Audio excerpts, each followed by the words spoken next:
what respects is the criteria used by UNDP for measuring development different from the one used by World Bank? Now here I'm going to tell you that yes, this is the same bank that was once known as IBRD.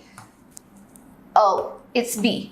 International Bank for Reconstruction and Development. So this is the same bank that we study in history. The second form in which the question can be asked is, what is the main criteria used by World Bank in classifying different countries? So let me tell you what's the basic difference. See, if you talk about UNDP and if you talk about, let's say, HDI. So UNDP is basically taking care of the human aspect, right? Their education, their living standard is all captured well. So yes, it focuses a lot on human aspect, but it's not HDI. I'm going to write here is World Bank. So this is UNDP and this I'm writing here is World Bank. So yes, when I talk about World Bank, it basically classifies the countries based on the per capita income a person is earning on an average rate, and then it categorizes countries if it's earning really, if it's a middle group country, if it's a high income country, if it's a low income country. So yes, in this the most important parameter is going to be income. Okay, the second format in which this question can be framed is, what are the indicators, what are the limitations of this criteria, if any? In what respect is the criteria used by UNDP for measuring development different from the one used by World Bank? Again, I have another set of questions for the same serving the same objective and the same answer. It's, in what respect is the criteria used by UNDP for measuring development different from the one used by World Bank? You have to explain. Or you can also talk about what is the main criteria used by World Bank in classifying different countries. What are the limitations of this criteria, if any? In what respect is the criteria used by UNDP for measuring development different from the one used by World Bank? So, okay, let's first talk about World Bank. See, I told you World Bank is basically working on the per capita income. So, it categorizes the countries. The World Bank follows a fixed criteria to categorize the country, if it's a rich country, if it's a low income country, or if it's a very middle income country. So the average income or the per capita income is the criteria that they probably use to give data related to the living standard of people. Whereas when we were talking about UNDP, we were focusing on education, on their health, and even on their educational status. So it's just money that we talk about when we consider World Bank. So this is going to be the first point. It's going to be the criteria that they use to serve this purpose. Second point of consideration is, how do I define a rich country?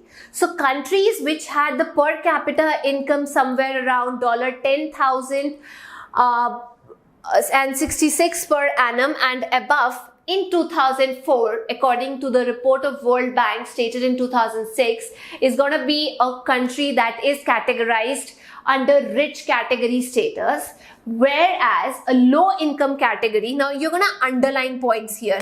Let me do that for you guys. Okay, so in this case, for example, we were talking about this. So when I said, yes, I have to work on rich countries, the per capita income is this much. So you can probably underline this context till here. And of course, you are supposed to tell that you are talking about which year. The reference year is 2004, because anyway, it's going to improve. The income is certainly going to go up.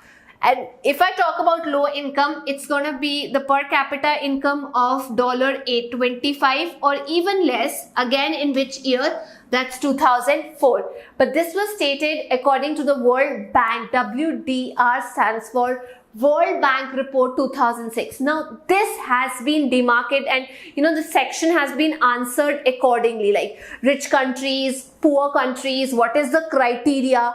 I am not cooking, I'm not making khichdi out of it. I'm offering you, starter, then main course, and then I'm going to jump onto the Swedish section. So it's like nothing is going to come in a package. It's like a surprise package that's going to come your way. So you're supposed to surprise your teacher with the way or the answer, how you're going to present the answer. That's going to make a lot of difference. Then what is the limitation? Since they talked about, and why I have differentiated it, because every question was expecting the answer in a very different format. So I have got the important points, and you can adjust them according to the need of the question. So they were asking what is the limitation in that case. So the limitation of this criteria is that average income. See, if you talk about the average class height in maths, or maybe average score of the class, so that might not be the real score, because it actually hides the, it's not giving the distribution of income. It hides important factors. For example, the people who are earning really well, their wealth and other status might get distributed and compensated. In the end, you guys are going to get a fixed average anyway. But in this case, it's like a limitation for that country, because it's like higher the average of income you guys have, it's not going to be sure that yes, the wealth is distributed equitably. So though we try to make it as precise as possible, however, the limitation is that average income, or maybe what you call it as the per capita income, is not the only factor that we take when we talk about development. Guys, here we have to understand, since we guys are focusing on development, we are talking about development and not just growth. So when I talk about, let's say, growth, and when I compare this to development, so development is a very broad, I would say, term, whereas growth is a very narrow term. Growth is only an increase in number. Your number is going to increase, your quantity is going to increase, but your quality is going to increase or not, it won't reveal that anyway. However, when I talk about development, so this kind of has a quantitative and a qualitative touch attached to it. That means it's going to cover what is the number, how is the number increasing, and to what extent is it increasing. That means the vertical and the horizontal aspect is going to be covered anyway if we talk about development. So if you talk only and only about the income factor that World Bank considers, that's not going to serve the purpose or definition of development. So this factor sort of hides a very, very, very important factor, that is distribution of income. So you're supposed to underline that it hides, you're supposed to underline this factor. It hides other important factors like distribution of income, which also affects, the development.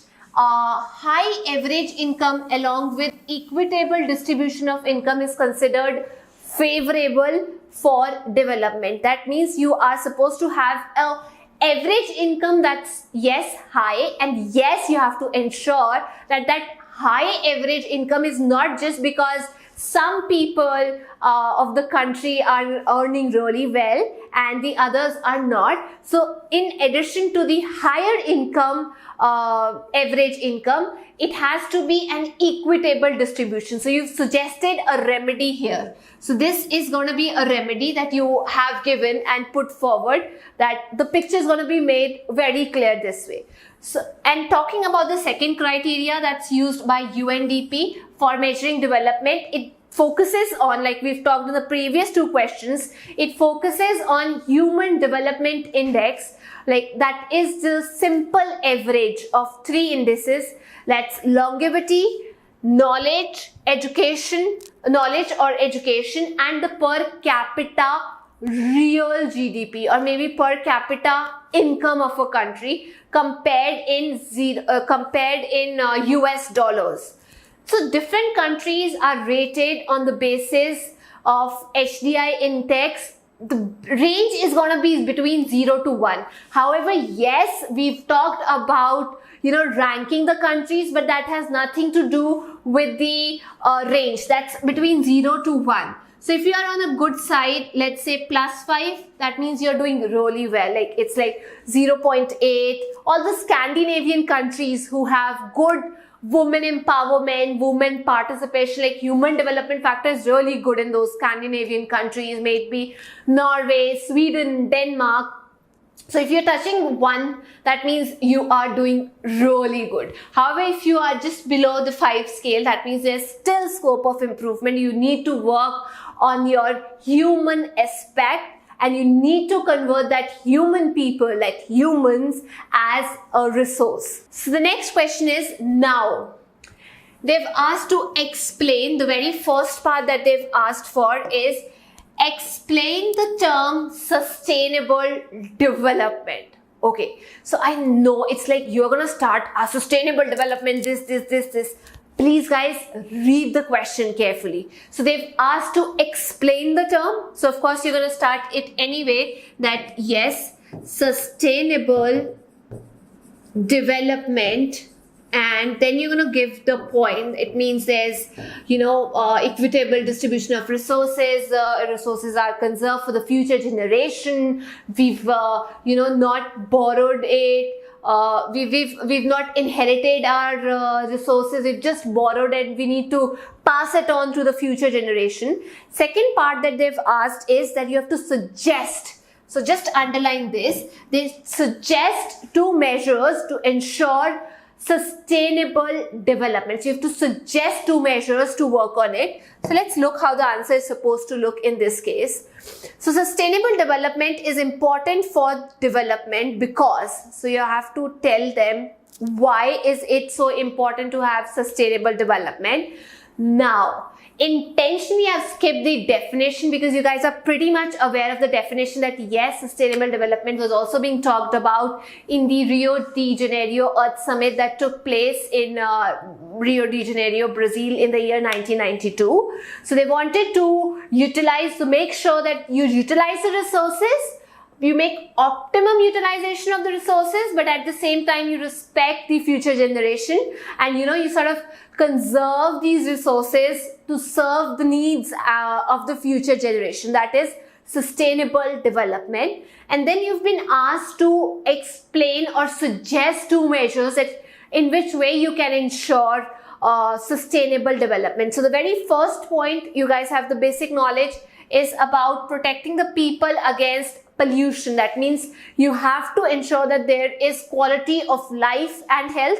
So you can start your answer by putting this point across, that rather than just jumping onto point like this, like protecting the people against pollution, ensuring their quality of life, you can put forward like sustainable development means quality of life and health, and then start with a point like this. In second case, you can also start that you can conserve the environment and then respect the flora and fauna, because many animals are going on to that extinct version, vulnerable section. So it's like protecting the environment yet taking out the best out of it. And third is raising the standard of living of the existing population. You have to raise the standard, you have to make it more sustainable, but at the same time you have to respect the mother nature also for the resources that they are offering you. Okay, so that is all how you're going to answer this. Before you answer and jump onto the measures that you guys know, please do mention about Rio de Janeiro Summit in 1992 that talked about sustainable development.